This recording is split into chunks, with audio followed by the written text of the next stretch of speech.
বিশ্বনবীর 11টা বউ ছিল। কয়টা? আরো জোরে কোন? 11টা বিবি ছিল। দাসী ছিল 2 জন। কয়জন? তো মোট হইলো কয়জন? কয়জন? আমরা একজনের জ্বালায় অস্থির, জীবন দিয়া ফেলাম, মইরা যাবো, এরকম অস্থির কথা আমরা বলি, ঠিক কিনা? বিশ্বনবীর স্ত্রী ছিল 11 জন, দাসী ছিল 2 জন। মোট কয়জন? প্রথম বউ হচ্ছে খাদিজা, খাদিজা বিনতে খুয়াইলিদ, 1 নাম্বার, ঠিক কিনা?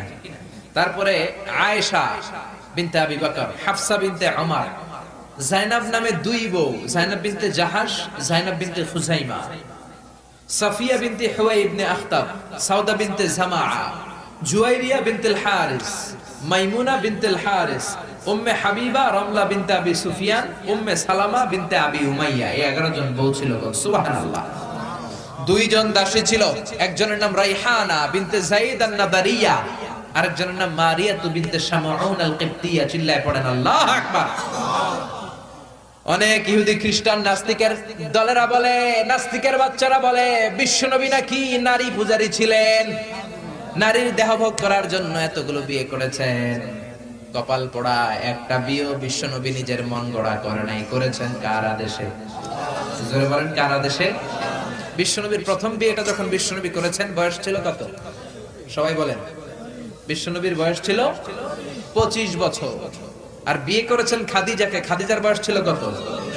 40। শুধু 40ই না, এর আগে খাদিজার আরো 2টা বিয়ে হয়েছে। এরকম একটা বয়স্কা নারীকে বিয়ে করেছে তাগড়া 25 বছরের যুবক মুহাম্মদ সাল্লাল্লাহু।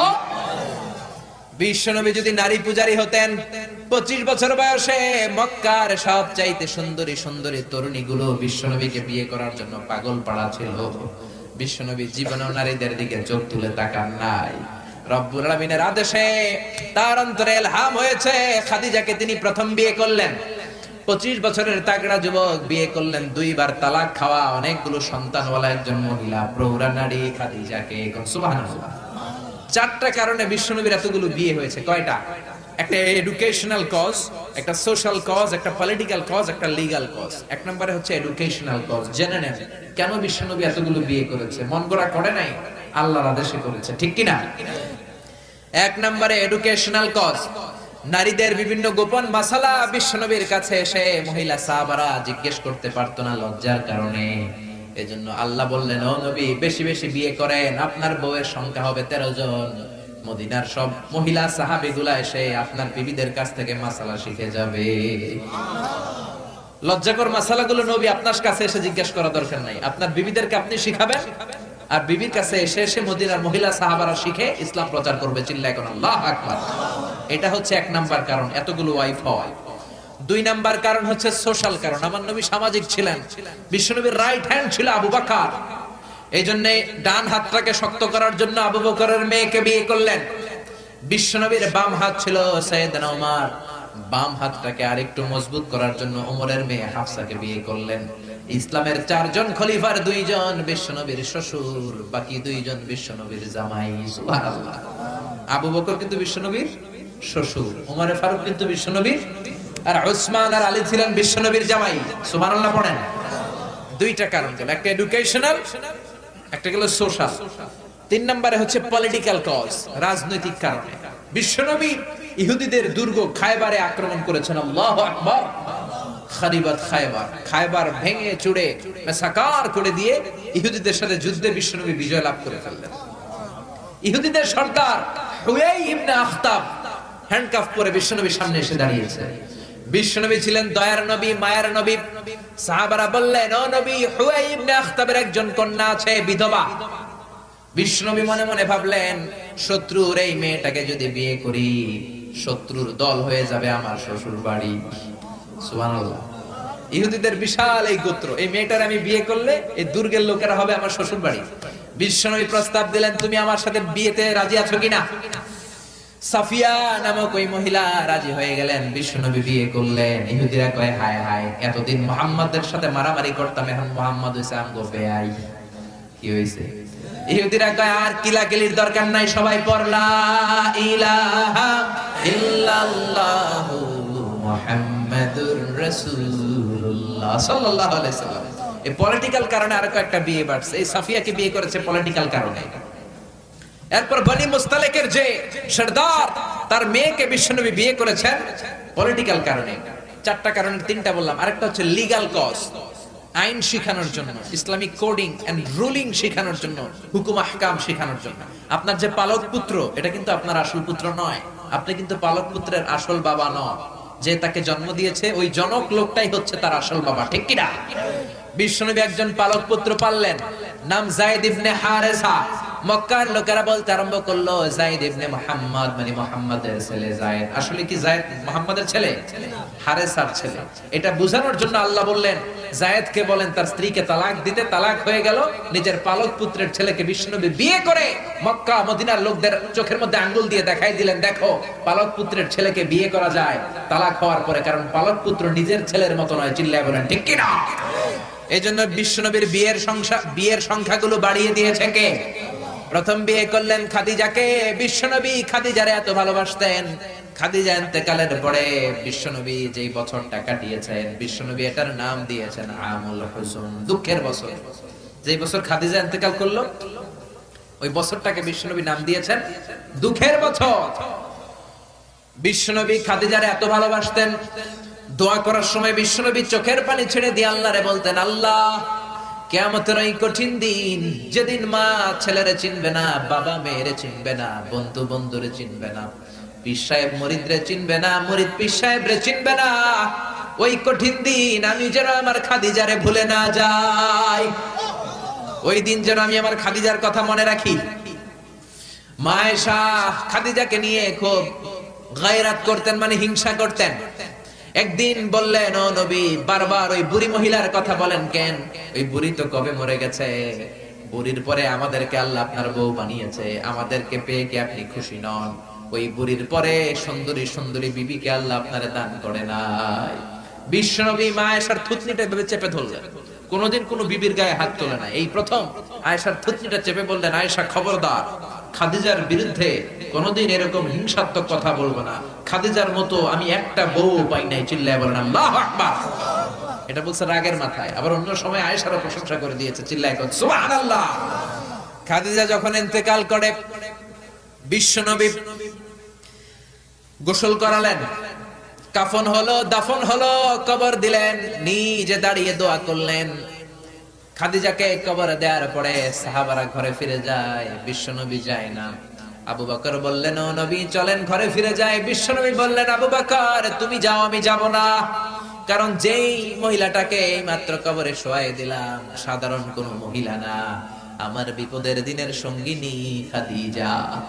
মক্কায় যখন আমার কেউ ছিল না তখন ছিল সে, যখন আমার কেউ ছিল না তখন সাথী খাদিজা। কেউ আমার আশ্রয় দেয় নাই, অর্থ দেয় নাই, শেল্টার দেয় নাই, খাদিজা আমব্রেলার মতো, ছাতার মতো, মেঘের মতো আমাকে সব সময় ছায়া দিয়ে রেখেছে।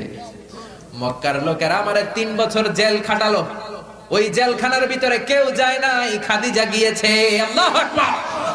3টা বছর খাদিজা আমার সাথে জেল খেটেছে। আবু বকর পৃথিবীর কোন মহিলাকে রব্বুল আলামিন আরশের উপর থেকে সালাম দেয় নাই, একটা নারীকে শুধুমাত্র আরশের উপর থেকে আল্লাহ সালাম দিয়েছে, সেটা হলো আমার এই খাদিজা। সর্বপ্রথম যেই নারী আমার হাতে হাত রেখে কালিমা পড়েছে এটা হলো আমার খাদিজা। ও আবু বকর তুমি ঘরে ফিরে যাও, আমি যাব না, আমি নবী দাঁড়িয়ে থাকবো।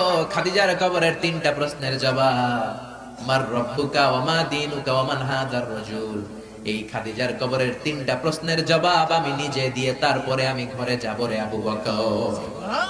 সাইয়েদনা জিবরাইল এসে বললেন, ও নবী আপনি ঘরে ফিরে যান, আল্লাহ জানিয়ে দিয়েছে আপনার আর দাঁড়িয়ে থাকার দরকার নাই, ঘরে ফিরে যান, আবু বকরের সাথে আপনি চলে যান। আল্লাহ জানিয়ে দিয়েছে খাদিজার কবরের 3টা প্রশ্নের জবাব আরশের উপর থেকে আল্লাহ নিজেই দিয়ে দিবে। কি ভালোবাসতো খাদিজাকে। খাদিজার পরে বিশ্বনবী যাকে ভালোবাসতো সে হচ্ছে আয়েশা, সবচেয়ে বেশি ভালোবাসতো। বিশ্বনবী বলেন, উরিতু কি সালাসালা ইয়া আয়েশা, আয়েশা বিয়ের আগে আমি রাতে তোমার 3বার স্বপ্নে দেখেছি। বুখারীর বর্ণনা। কয়বার?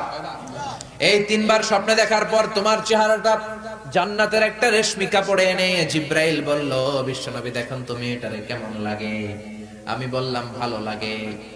জিবরাইল তার কয়েকদিন পরে বললেন, ও নবী আকাশ থেকে ডাইরেক্ট প্রপোজ, সরাসরি প্রস্তাব, বিয়ে করবেন নাকি? কার মেয়ে? জিব্রাইল কয় আবু বকরের মেয়ে। বিশ্বনবী বললেন, ও জিব্রাইল, তুমি যদি ঘটক হও, আল্লাহ যদি হয় বিয়ের কাজী, আমি মুহাম্মদ রাজি। বিয়ে হয়ে গেল, সুখ আর সুখ। বিশ্বনবীর একমাত্র কুমারী বউ মা আয়েশা যখন বিশ্বনবীর সাথে এক ল্যাপের নিচে শুয়ে থাকতো, তখনও কোরআনের আয়াত নাজিল করতো কে? বিশ্বনবী যখন অন্যান্য স্ত্রীদের সাথে এক ল্যাপের নিচে শোয়া, তখন কিন্তু কোরআনের আয়াত নাজিল হতো না। শুধুমাত্র কেবলমাত্র মা আয়েশার সাথে যখন শোয়া, তখন কোরআনের আয়াত নাজিল করতো কে? চিল্লায় বলেন কে? মা আয়েশা বলেছেন, 5টা জিনিস আল্লাহ আমারে দিয়েছে, পৃথিবীর কাউরে আল্লাহ দেয় নাই। 1 নাম্বার, আমি বিশ্বনবীর একমাত্র কুমারী বউ, বাকি বউগুলা ছিল বিধবা। আমি ছাড়া বিশ্বনবীর কোনো কুমারী বউ ছিল না। 2 নাম্বার, আমার ঘরে বিশ্বনবীর কবর। যারা হজ উমরা করতে যান, বিশ্বনবীর সালাম পড়তে যান, এখন এটা মসজিদে নববীর ভিতরে অ্যাটাচ হয়েছে। যেই জায়গায় বিশ্বনবী আজ আবু বকর আর ওমরকে ডান দিকে রেখে শুয়ে আছেন, এটাই ছিল মা আয়েশার ঘর। সুবহানাল্লাহ। আমার ঘরে বিশ্বনবীর কবর। 3 নাম্বার, আমার কোলেই মাথা রেখে বিশ্বনবী শেষ নিঃশ্বাস ত্যাগ করেছে। 4 নাম্বার, আমার কারণে তোমরা তায়াম্মুমের বিধান পেয়েছো।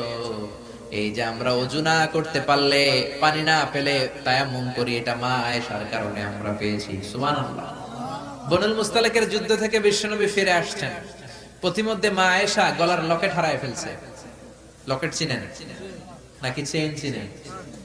হার চিনেন? হার, আচ্ছা হার, স্বর্ণের হার হারায় ফেলছে। বিশ্বনবী বলেন, কাফেলা থামাও, আমার স্ত্রী হার হারিয়েছে, হার খোঁজো।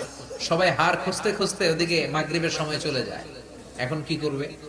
যেই জায়গায় হার হারাইছে ওই জায়গায় পানিও নাই, পানি অনেক দূর। বিশ্বনবীর প্ল্যান ছিল কাফেলা যেতে যেতে পানির জায়গায় থামবো, ওযু করে নামাজ পড়বো। কিন্তু হার খোঁজার কারণে এখন পানিও নাই।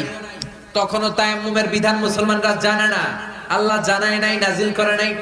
সবাই আবু বকরকে বকাবকি শুরু করলো, আবু বকর দেখো তোমার মেয়ের কাণ্ড, তোমার মেয়ের হার হারিয়ে যাওয়ার কারণে আজকে আমাদের সবার নামাজ কাজা হবে, বিশ্বনবীর নামাজ কাজা হবে। কি কাজ করলো তোমার মেয়ে? আবু বকর যে আয়েশারে ধমকাতে লাগলো, আয়েশা কি করলি? আল্লাহ সাথে সাথে আবু বকরকে ধমক দিয়ে কোরআনের আয়াত নাজিল করলো, আবু বকর আয়েশারে ধমক দিও না, আয়েশারে ধমক দিলে আমার আরশ কেঁপে যায়। ফাইন লাম তাজিদু মাআন ফাতায়াম্মামু সাঈদান তাইয়্যিবা। আয়েশার সম্মানে আল্লাহ আয়াত নাজিল করলেন, ফাইন লাম তাজিদু মাআন, এখন থেকে সফরে কোথাও যদি ওযুর জন্য তোমরা পানি না পাও, মাটি দিয়ে তায়াম্মুম করে নামাজ পড়বা, কবুল করে নিবে কে? এজন্য মা আয়েশা বলতেন, এমন গুণগুলো আল্লাহ আমাকে দিয়েছে, বিশ্বনবীর কোন বিবিকে আল্লাহ এই গুণগুলো দেয় নাই। এত ভালোবাসতো বিশ্বনবী আয়েশাকে, 1 বালতি থেকে পানি নিয়ে দুইজনে গোসল করত।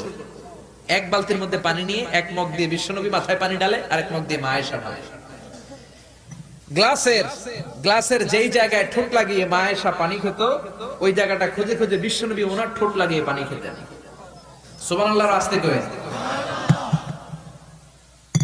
কত রোমান্টিক ছিল আমার নবী। মা আয়েশা ওটের হাড্ডি পছন্দ করত, ওটের হাড্ডি চুষে চুষে যে হাড্ডিটা মা আয়েশা রেখে দিত, ওই চোষা হাড্ডিটা নিয়ে বিশ্বনবী আবার চুষতে শুরু করে দিতে। রাতের বেলা দুষ্টামি করতেন মা আয়েশার সাথে। মা আয়েশাকে ছোট্ট বয়সে বিয়ে করেছেন, 9 বছর বয়স। মা আয়েশা তখনও পুতুল খেলা ছাড়তে পারে নাই। বিশ্বনবী নিজে পুতুল কিনে দিতেন, বলতেন আয়েশা খেলো। আয়েশার বান্ধবীরা যখন ঘরে আসতো, বুখারীর বর্ণনা, বিশ্বনবী আয়েশার বান্ধবীদের জন্য ঘরটা ছেড়ে দিতেন, চলে যেতেন বাইরে। আয়েশা তার বান্ধবীদেরকে নিয়ে খেলাধুলা শেষ করলে আবার বিশ্বনবী ঢুকতো। চিল্লায় এখন সুবহানাল্লাহ। মা আয়েশা তীর খেলা দেখতে পছন্দ করতো। বিশ্বনবী, বুখারীর বর্ণনা, মা আয়েশাকে কাঁধে তুলে এক পর্দার এক পাশ দিয়ে ফাঁক করে বলো, আয়েশা যতক্ষণ মনে চায় তীরের খেলা দেখো। দীর্ঘক্ষণ দেখার পরে মা আয়েশার কাঁধে উঠতে পারে না। বিশ্বনবী বললেন, ও আয়েশা, মন ভরে তীর খেলা দেখা হয়েছে নাকি? আয়েশা বললেন, দেখা হয়েছে। তখন বিশ্বনবী কাঁধ থেকে তার ওয়াইফকে নামিয়েছেন। সুবহানাল্লাহ। রাতের বেলা ছোট্ট একটা ঘর, বিশ্বনবী তাহাজ্জুদের নামাজে দাঁড়ালে বিশ্বনবীর সেজদার জায়গায় মা পা ছড়িয়ে শুয়ে থাকতো। বিশ্বনবী লম্বা সময় কেরাত করে, রুকু করে, সেজদা দেওয়ার জায়গা নাই, কারণ সেজদার জায়গায় মা আয়েশার পা বিছানো আছড়াই। বিশ্বনবী মা আয়েশার পায়ের মধ্যে চিমটে দিত। মা আয়েশা পা দুইটা গুটিয়ে নিলে বিশ্বনবী সেজদা দিত। আবার সেজদা দিয়ে উঠে গেলে মা আয়েশা পা বিছিয়ে শুয়ে পড়তো। সুবহানাল্লাহ পড়বেন না? কি সুন্দর ছিল ওনাদের সংসার, কি ভালোবাসা ছিল। স্বামী স্ত্রীর পারস্পরিক সম্পর্ক তো আমরা বিশ্বনবীর জীবনী থেকে শিখবো, সাহাবাদের জীবনী থেকে শিখবো, ঠিক কিনা?